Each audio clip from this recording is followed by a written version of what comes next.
Hi, this is Christy again. Today we're talking about the Common Application.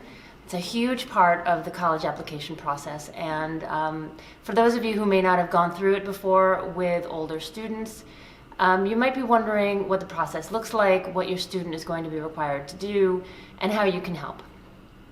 So first, I would really encourage you to take advantage of the resources available online, both from us and other resources, including the Common Application itself.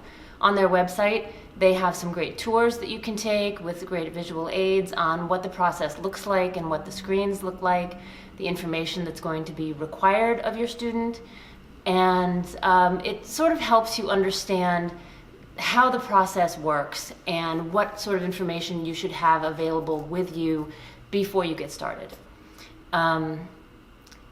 I should back up a second. It's not you, it's your student that's doing this. You'll hear this a lot from me over this series, that you are an instrumental part of the process and one of the greatest resources for your student. That said, this is their process. Your child is going through this for their own future. So as hard as it is, you really do have to take a step back and let them own it. And I know that it's hard.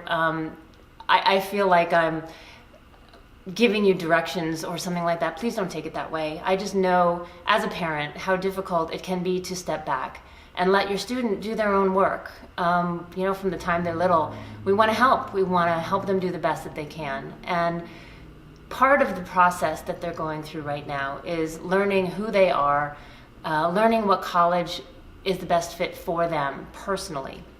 And only they really know that. You know your student very well, of course, but only they really know what they're looking for in a college, what they're comfortable with, where they want to be, what they want to study. So as you're approaching this process, let them own it. So back to the Common App, part of the process is helping them understand what the app is for and what they'll need to do once they start filling in those blanks. But after that, your role is basically to help them remember the things about their achievements that are worth sharing. We want you to maybe help them create a timeline or a checklist for the steps that they need to complete and by when. If you've got a family calendar or something, you can always have them put it on there. But again, let them take control of the process. It is their life that they're putting on paper here. It's like writing their resume for the first time, and it's important that it's their project. So, I have this little note behind you. See me looking down. I have this one little note I want to remind you of.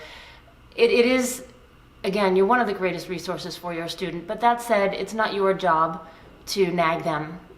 You don't want to be a cause of friction here. You want to be a resource and a place of support. So encourage them, brainstorm with them, discuss it with them, ask them questions, but try not to nag and try not to worry. It'll all be okay. It's an exciting time. It is a stressful time, but it will all be okay. So stick with us through this series as we talk more about this process, and thanks for listening.